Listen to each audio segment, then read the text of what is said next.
nous étions rendus à la légende de la Grosse Catherine, tout allait bien. Je vous avais expliqué un peu qu'est-ce qui se passait avec la Grosse Catherine, tout ça. Hein. Alors tout allait bien, la réputation de la Catherine était faite.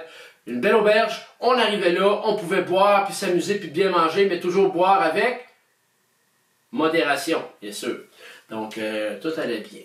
Par contre, à un moment donné, est arrivé à l'auberge de la Grosse Catherine 4 étrangers.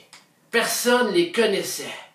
C'est pour ça qu'on les appelait les étrangers.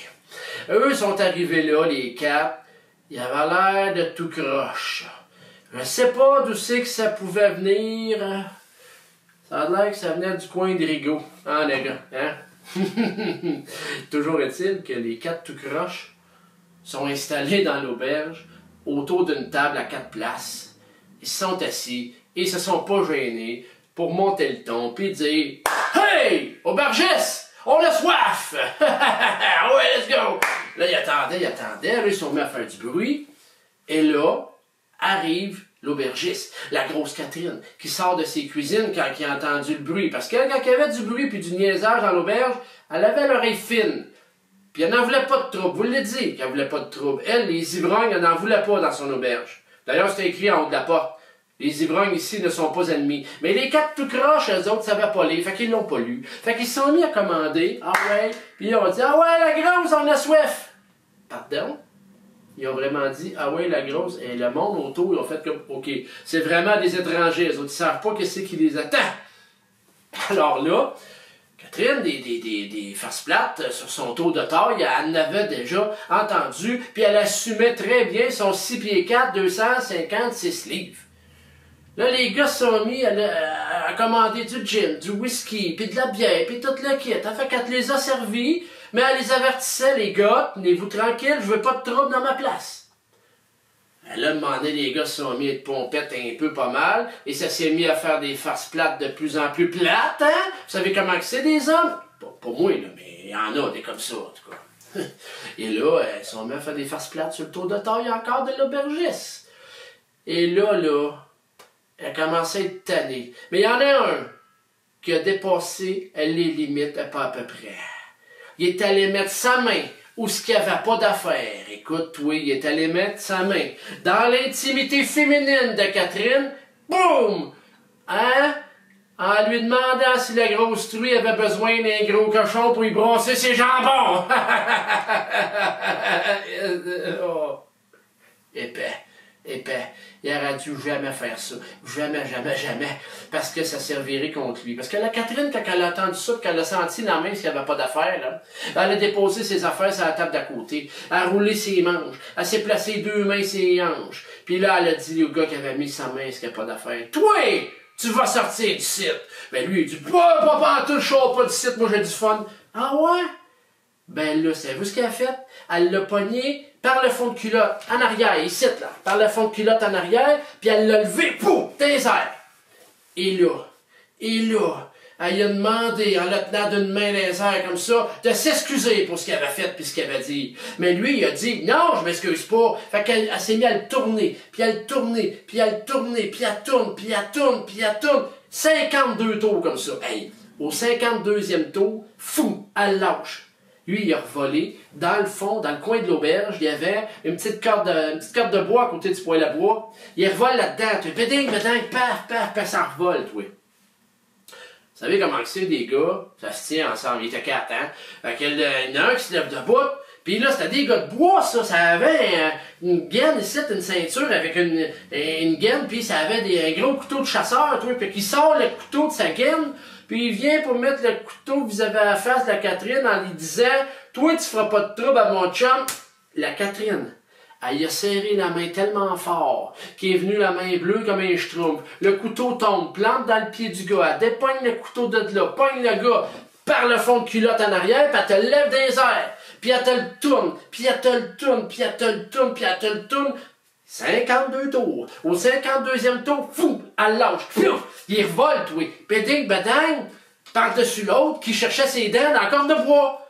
Hey, ça a fait mal en tabarouette. Mais hey, Le troisième qui a vu ça, il s'est levé de bout, toi, puis ah ouais, toi, il dit à Catherine, viens, paf! Hey, ça a pas fait. Il te barre un coup de poing, ça baboune, toi, de Catherine. Catherine, elle te le pogne encore vers le fond de culotte, puis elle te le lève dans les airs, puis elle te le tourne, puis elle te le tourne, puis elle te... Combien de tours? Non, pas 52, 36, parce que lui, il était plus pesant que les autres. Au 36e tour, elle te le lâche, fou!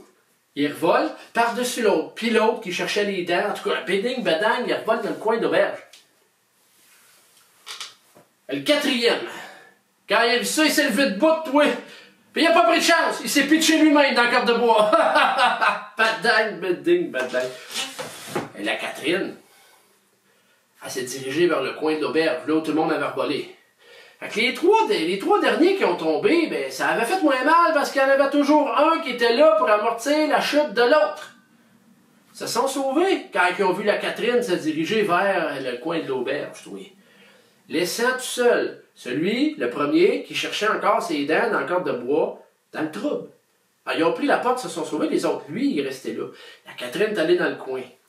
Là, elle est allée le chercher. Mais cette fois-là, au lieu de le pogner par le fond de culotte en arrière, elle l'a pogné par les culottes, mais de par la devanture, ce coup-là, par en avant, entre les jambes, de même. Les gars, on a ce qu'on appelle un pack-sac, hein? Une poche entre les jambes, hein? Mais elle te l'a ramassé par l'entrejambe, par les chenolles, puis là, elle l'a levé dans les airs de même. Puis là, elle le tenait du haut des airs. Le gars, il était pas en position d'astiner, ben. Elle a dit, là, il va-tu s'excuser pour ce qu'il a fait? Ben, il a décidé, non, je m'excuse pas. Ah ouais? Il voulait pas s'excuser? Ben, tu veux pas t'excuser, mon homme? Fait que là, elle a serré ça, puis elle serre le poing là-dessus. Oh, juste d'en parler, ça fait mal! Oh my God, quand elle le serrait comme faux, puis là, elle le shakeait aussi, elle shakeait le bonbon, comme on dit, puis là, elle le shakeait en le tenant par les chenolles, puis elle lui demande, là, il va-tu s'excuser, le petit bonhomme? Il dit, non, je m'excuse pas! Il voulait pas s'excuser. Il voulait pas s'excuser. Là, je vais le déposer en attendant. Il ne voulait pas s'excuser parce que là, je m'approche. Je vais vous le dire pourquoi il ne voulait pas s'excuser. C'est à cause qu'autrefois, il y avait quelque chose qui s'appelait, là, je ne le dis pas trop fort, il y a quelque chose qui s'appelait l'orgueil de l'homme. Je m'explique, les hommes étaient tellement orgueilleux que s'excuser devant une femme, publiquement, il n'y en était pas question. Ben, c'est ça qui a fait en sorte que le gars, même s'il était pogné de même, hein, il voulait pas s'excuser. Je vous le dis, une chance que les gars, on a compris, puis que de nos jours, on est moins épais. Parce que l'orgueil de l'homme, ça nous rendait épais. Mais lui, il voulait pas s'excuser. Aujourd'hui, un gars s'excuserait devant une femme sans problème. Mais dans ce temps-là, ça se faisait pas de même. Fait que je te le repoigne, il voulait pas s'excuser. Elle a dit, ah ouais, tu veux pas t'excuser quand il a dit? Ben, elle a pris le gars. Imaginez-vous s'il y avait du bois à côté du poêle à bois, c'est qu'on devait chauffer dans ce site de l'année. Alors là, elle est allée prendre avec le gars, elle l'a pogné par les épaules, puis elle est allée l'asseoir directement sur le poêle à bois qui chauffait. Fait que là, elle te le tenait par les épaules, lui assis sur le poêle à bois, et là, elle te le squeezait en chuchotant des petits mots doux à l'oreille. Là, le bonhomme, il va-tu s'excuser?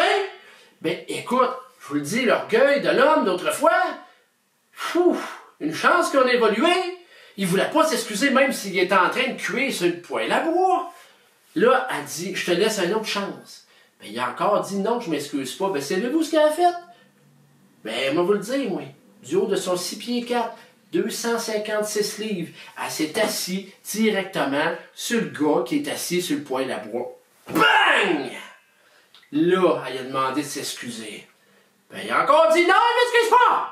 Ah ouais, fait que là, elle s'est mise à sauter. Paf, puis à sauter. Paf, puis à sauter. Paf, puis à sauter même. 74 coups qu'elle a sauté dessus. Au 74e coup, t'as entendu un son, un cri, là. Le cri de l'excuse du désespoir total. Alors, je vous le dis, ça a sonné de même. Je m'excuse!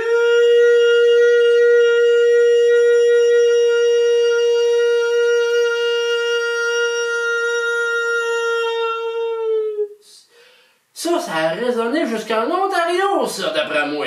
Écoute, il s'est excusé.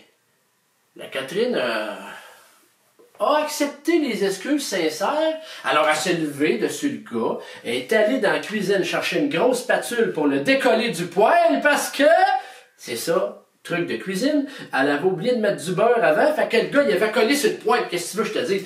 Elle te le décolle du poêle, elle te l'enligne vis-à-vis le cadre de porte, puis là, 6 pieds 4, 256 livres, elle dit, donne un coup de pied dans le derrière qui l'a mené.